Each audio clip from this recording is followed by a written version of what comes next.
Ever noticed how similar Homer and Krusty the Clown are?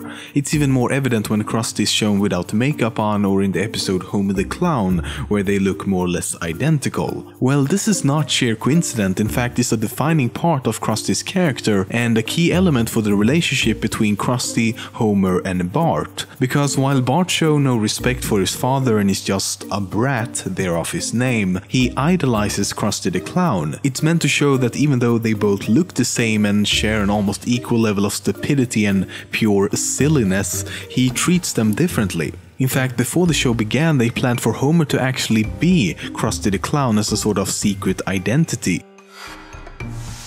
Just like most other animated shows, The Simpsons uses something called a floating timeline, in which the characters never physically age, and as such, the show is generally assumed to be set in the current year. But they still have an age though, of course. For example, Bart is 10 and Maggie is 1. So if all the characters had aged normally since the show began, Homer and Marge would now be around 60 years old. Bart would be 35, Lisa 32, and Maggie would be 26. And Mr. Burns would be over 120 years old. In the very beginning, Marge Simpson's hairstyle was designed that way because in the last episode of the first season, they planned on revealing that underneath was a pair of bunny ears. This was of course changed before the reveal, but it can still be seen in some sprite art for the Simpsons arcade game. Between 1991 and 1993, Conan O'Brien was actually a writer and producer for the show. In fact, a few of the episodes Conan produced are regarded as some of the most memorable and finest episodes overall. He's also credited as the key influence for the series' rapid shift in direction from grounded realism towards surreal and more eccentric plots after he wrote the episode Marge vs. the Monorail.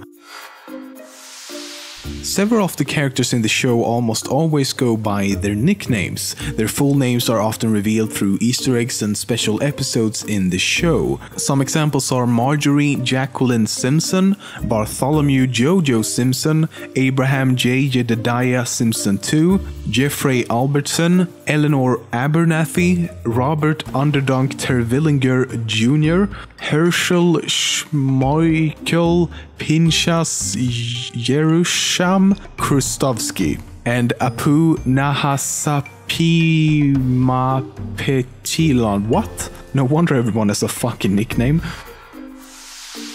Homer is the only character to have dialogue in every single episode. Marge and Lisa have appeared in every episode, but they didn't have dialogue in one episode each. Bart is the only of the four main characters not to have been seen or mentioned for an entire episode. Not counting Maggie, of course, because, you know, she sucks.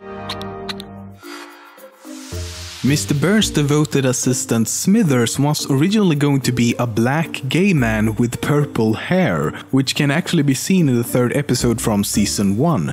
The reason they opted not to do this though was because they felt that a black assistant which is extremely loyal and almost submissive towards the superior might be seen as something else. On the contrary, the police officer Lou had yellow skin in season 1. The word meh, M-E-H. Meh is a word used as an expression of indifference or boredom. It's often regarded as a verbal shrug. The reason I'm bringing this up is because The Simpsons actually helped to popularize the word back in the mid to late 90s. The origin of the word is somewhat inconclusive, but before The Simpsons started using it, it was more or less unheard of. Pretty interesting, right? Meh.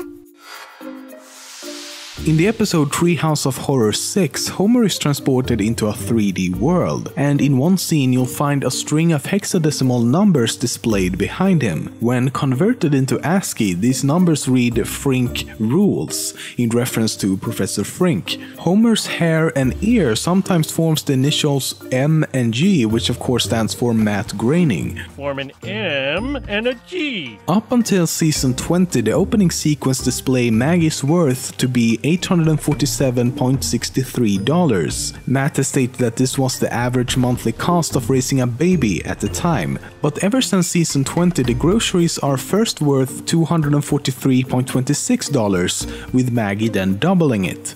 No one seems to be quite sure what these numbers mean or if they mean anything at all, for that matter. In nearly every establishing shot of the power plant, a crow can be heard.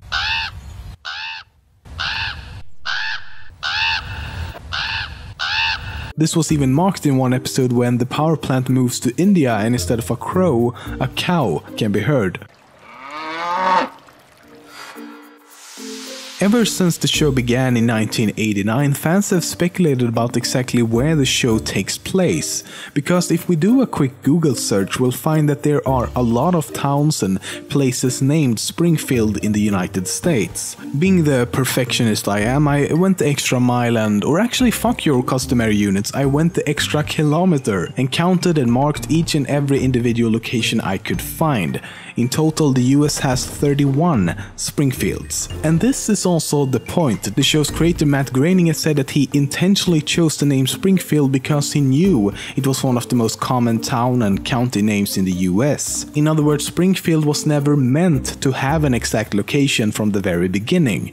However, in an interview from 2012, Matt actually revealed for the first time that Springfield in the show is based on Springfield, Oregon. Then again, it isn't that much of a surprise given that he grew up in Portland, only a few kilometers away.